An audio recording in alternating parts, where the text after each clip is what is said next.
Friday's a hard day for them, I guess, because they have to plan Saturday and Sunday so they can loaf, you see.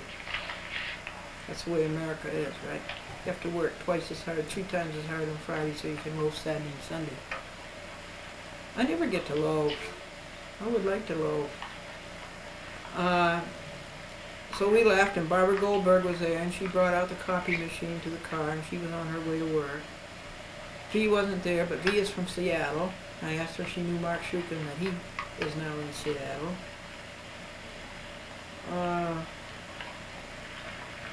And then we went to Queens. And at Queens I talked to Karen and told Karen she has 2 dogs. And I told her about Rusty, how he was gone. And then he didn't come back when he was supposed to. And he left at 6 o'clock and he was supposed to be back by 6:30 and he wasn't. And 8:30 we had to go. And when I came home that night, there was a telephone call from Lee Miles Transmission at the corner of Boston Road and Columbus Avenue in the Bronx. And he was there. And he had gone 2.7 miles. And Karen thought that was amazing. She says, but it happens, it happens, it happens. And Rusty loves to go walking on a Queen Street way up behind Casino Boulevard where there's houses and a little bit of grass on the tree belt and trees and a fire hydrant. He's just fascinated by that. And then we came back to Westchester and home. And I started videotaping this for you, this report. Now, I have some questions that I wanted to ask Charles Dolan, and these are very important questions. But Charles Dolan doesn't want to answer any questions. I wanted to say, why no taping? I wanted to ask him, why was the November 10th meeting canceled? Well, he sort of answered that, and he said we were waiting for, we might have other offers. And why was the December 8th meeting canceled? For the same reason that the November 10th meeting was canceled. Why didn't he get his act together and have the meeting and get it over with instead of calling it?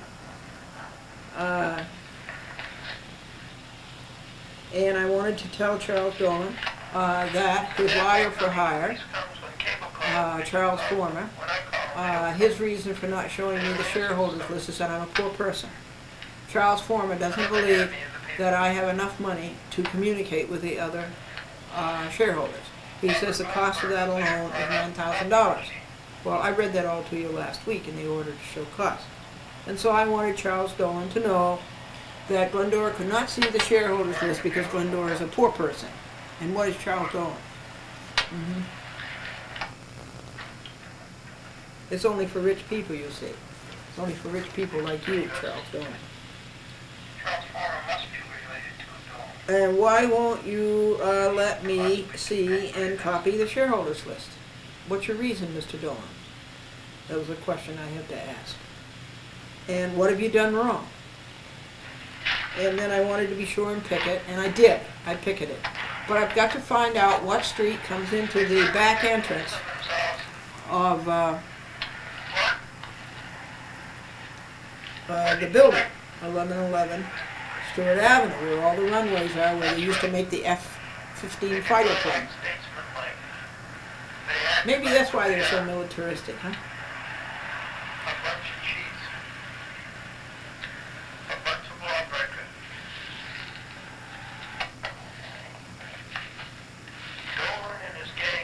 So I've got to find out how to picket the street where that entrance is. And they wouldn't let me see the chat with Glendora at 9:30, 10, 10:30, and 11. And what is your reason for breaking the laws and not showing Glendora the shareholders list? What are you covering up? What have you done wrong? These are questions I wanted to ask Charles F. Dolan, but he won't answer questions.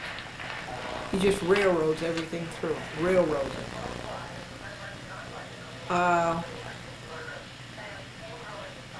Why are you so, why don't you want the shareholders meetings taped?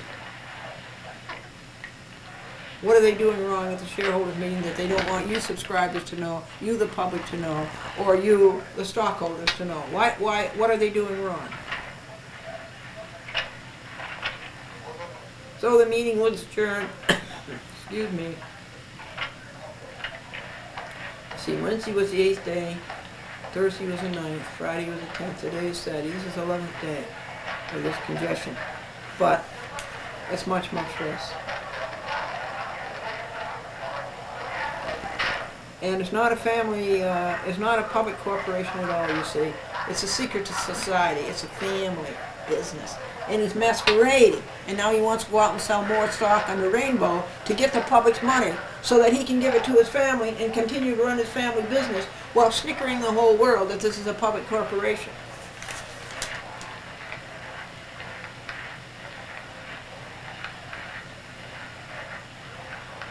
Former cannot even get the name of the law correctly. It is correctly the Delaware Law of Corporations, and he keeps calling it the Delaware Corporation Law. There was another railroaded meeting, and I wanted to know if Charles F. Dolan got the mail that I sent to him. And at home, at home, you know what that refers to? Not a TV show. It refers to Charles Dolan, because that's where he is all the time. He's never at work. And they've never given me the bylaws that I requested. They've never given me a copy of the certificate of authority to operate in the state of New York, where they're making all the money and stealing it from you and asking for increases. I don't have their certificate of authority from Delaware. And have they corrected my listing? They have my listing wrong. They have it as Glendora. 110, Huntington Station, and it should be Route 110. So I don't know if they corrected that or not, because I can't see the shareholders list.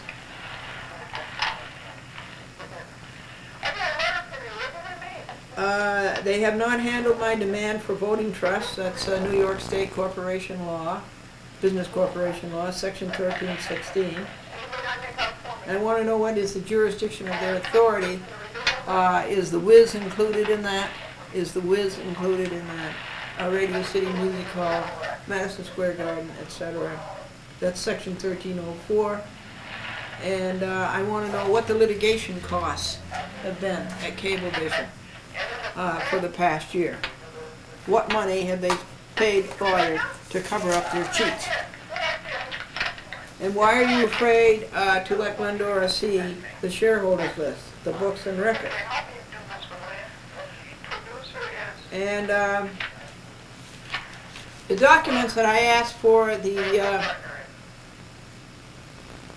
proposal for the Rainbow tracking stock, it says that all the documents that this proposal this proposal is based upon are available by calling 516-803-2300, and I called and I get a bunch of, always, as you always do, Cablevision advertising and promotion. But there aren't any really legal papers except the annual report. And we already have that. And there was a quarterly report there. And there's a picture of Charles Dolan and James Dolan that I have to show you. I have to show it on TV.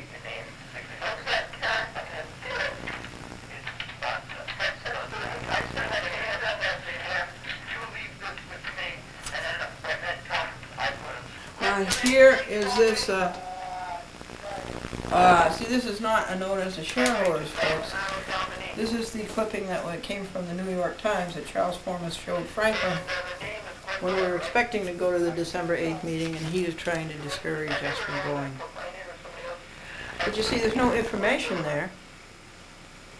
Fortunately, the New York Times had sense enough not to print all of their promotional material.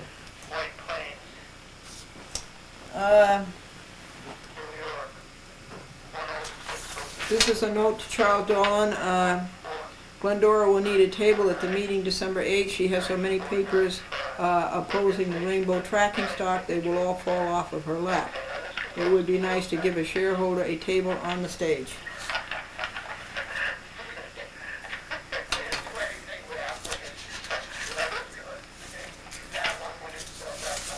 Here is the illegal paper, which I'm going to rescind.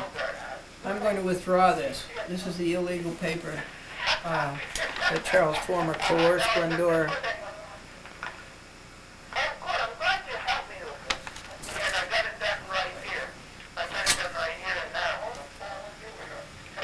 So I'm going to rescind that, I think. After I finish reporting to you, you come first. I am going to read the fat book on the rainbow stocking track proposal. I'll read the page that I was supposed to read for Thursday, Thursday, Friday, and today, Saturday. And then I'll write a paper to the court, and then I'll read that to you.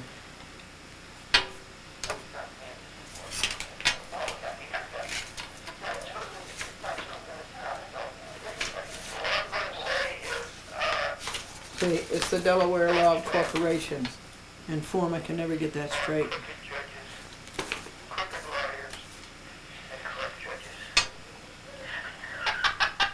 Karen says, I like that.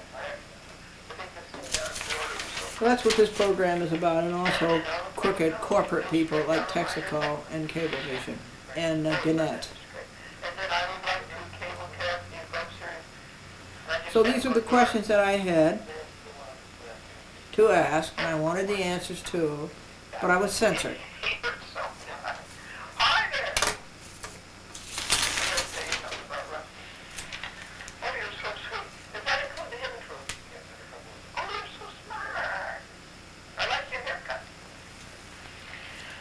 That's Omar. Thank you, Omar, for doing what you do for public access producers.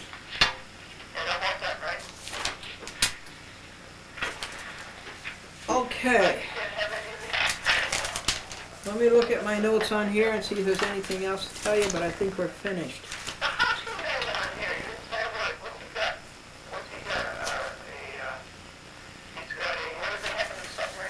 Former would not let me take my file box to the meeting. That was censorship.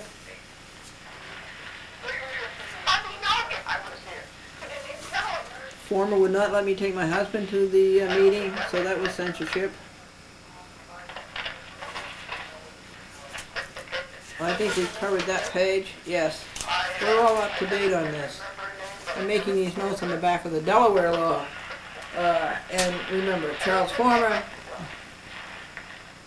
and, well, he really doesn't count, but Charles Dolan and James Dolan are above the law.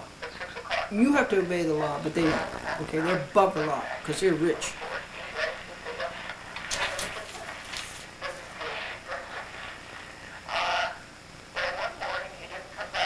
This is Rusty.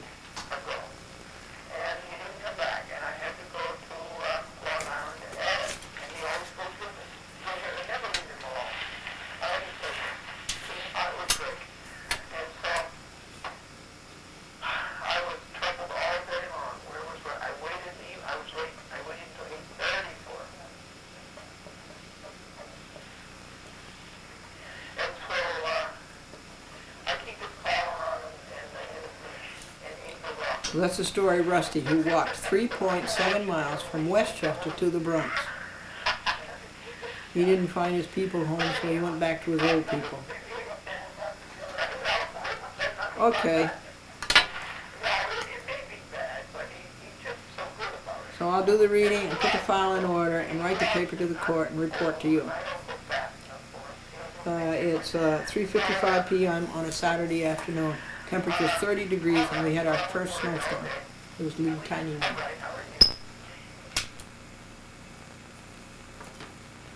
All right, folks, here are some jot thoughts about the Dolan's conduct and behavior, their crookedness and their cheating, and their lying and their stealing. This is Charles Forman included, and Robert Astorita, and Charles F. Dolan. And why isn't James Dolan at that meeting, and why aren't there any directors at that meeting?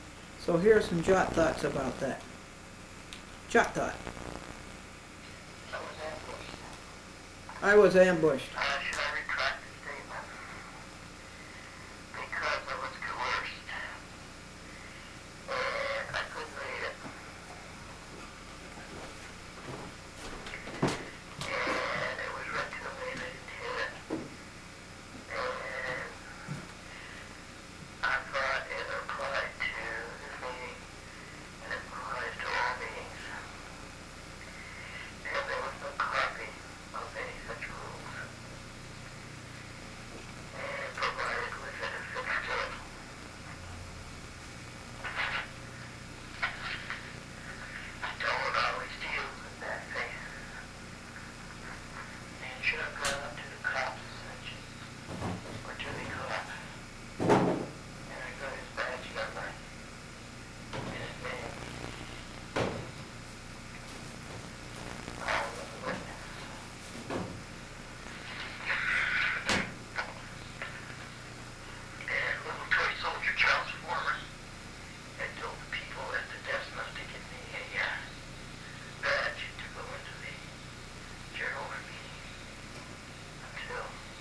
signing this was a condition that, like going into a shareholder meeting, which is illegal. Making any condition is illegal. I had no time to consider it. It should have been given to me in advance. I had no time to talk it over to Franklin. I had no time to get any legal advice on it.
of the minutes